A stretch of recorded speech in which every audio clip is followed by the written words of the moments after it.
24 ore su 24. Le notizie corrono più veloci sul web. News del mercato finanziario? Digita www.industriaefinanza.com, il primo quotidiano economico del Nord Italia. Notizie sul Veneto? www.lacronacadelveneto.com, e per Verona c'è www.lacronacadiverona.com. Guarda le ultime news sulle web TV di TG Italia, TV Veneto e tvverona.com. Collegati con il mondo. Connettiti con Industria e Finanza, la cronaca del Veneto e la cronacadiverona.com. Sul web l'informazione è in tempo reale.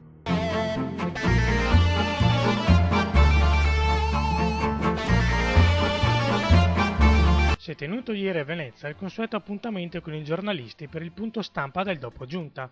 Tanti i temi presentati nel corso dell'incontro, con il governatore Luca Zaia che ha voluto intervenire in merito all'IMU. Io la considero buona, un'idea interessante soprattutto perché va a salvaguardare quei cittadini che dovrebbero pagare altrimenti per la loro prima casa, che magari è una casa che è in mano ancora alle banche con i mutui. Dall'altro va fatta una verifica fino in fondo della procedura giuridica a tutela del cittadino. Io le potrei rispondere come si può pagare una tassa che è stata decisa dal Parlamento quando comunque la direzione che ha dato il popolo è quella di esentare i cittadini nel pagamento della prima casa.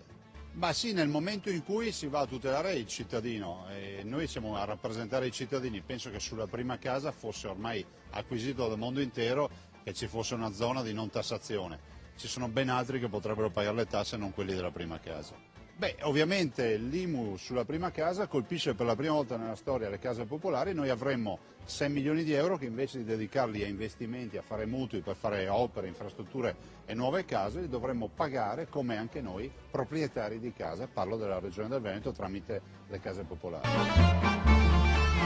A partire dal 1 gennaio 2012, così come già accade nelle regioni Lombardia ed Emilia-Romagna, anche in Veneto le cure a pazienti provenienti da altre regioni italiane verranno remunerate agli erogatori pubblici e privati convenzionati secondo il tariffario previsto a livello nazionale dal testo unico per la compensazione interregionale della mobilità sanitaria e non più secondo quanto previsto dai DRG regionali. Lo ha deciso la Giunta Veneta, che ieri ha approvato una specifica delibera su proposta dell'assessore alla sanità Luca Coletto. Una scelta, sottolinea Coletto, che va nel senso di una maggiore appropriatezza delle prestazioni e che comporterà un risparmio per le casse regionali di circa 10 milioni di euro. Oggi abbiamo ripartito gli ultimi 13 milioni di euro destinati dall'assestamento di bilancio a finanziare il trasporto pubblico locale su gomma, una cifra che determina un taglio complessivo su questo fronte limitato quest'anno al 5%, mentre non ci sono stati tagli sul servizio ferroviario regionale. Lo ha annunciato l'assessore alle politiche della mobilità del Veneto Renato Chisso, presentando il procedimento nel corso del punto stampa di ieri al termine della seduta di giunta. Per il trasporto pubblico locale italiano, ha aggiunto Chisso, la situazione non è florida, ma credo che questo governo debba porre mano alla questione. Se non lo facesse sarebbe un macello per tutti. Chiedeva tangenti ai pazienti per far saltare le liste d'attesa della procreazione assistita. Per questo è stato arrestato dalla Guardia di Finanza di Belluno il primario di ostetricia e ginecologia dell'ospedale di Pieve di Cadore. Il medico, facendo leva sulla paura degli aspiranti genitori di perdere l'ultima occasione per coronare il sogno di avere un figlio, induceva le coppie a pagare sino a 2.500 euro per ogni tentativo, riducendo a pochi mesi in cambio una lista d'attesa pubblica normalmente pari a 2 anni. Il primario è accusato di concussione aggravata e continuata oltre a interruzione di pubblico servizio. Il primario arrestato è Carlo Cetera, 62 anni, di Cittadella, in provincia di Padova, e si trova agli arresti domiciliari. Le famiglie coinvolte dalle richieste, secondo il quadro accusatorio, sono 6, ma il sospetto è che in realtà le parti lese siano molte di più. Nascondevano la droga sotto il bambino che viaggiava in auto con loro, un escamotage che non è servito ad una coppia, lui marocchino residente ad Olo, lei italiana residente a Mestre, per sfuggire all'arresto da parte dei carabinieri. La coppia è finita in manette non solo per i 2 kg di hashish nascosti nell'auto, ma anche perché per scappare al controllo hanno speronato l'auto dei militari. Collegato a questo sequestro è quello avvenuto 2 settimane fa a Piove di Sacco, sempre da parte dei carabinieri di Mestre. All'epoca in manette sono finiti 2 cittadini marocchini senza fissa dimora.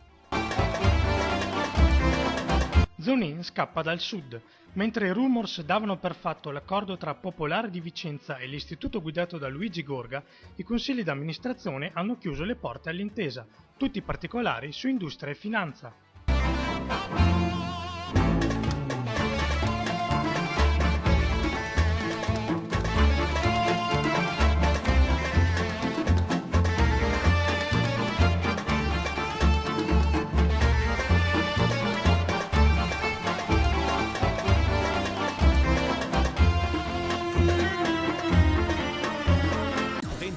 Ore su 24, le notizie corrono più veloci sul web. News del mercato finanziario? Digita www.industriaefinanza.com, il primo quotidiano economico del Nord Italia. Notizie sul Veneto? www.lacronacadelveneto.com e per Verona c'è www.lacronacadiverona.com. Guarda le ultime news sulle web TV di TG Italia, TV Veneto e tvverona.com.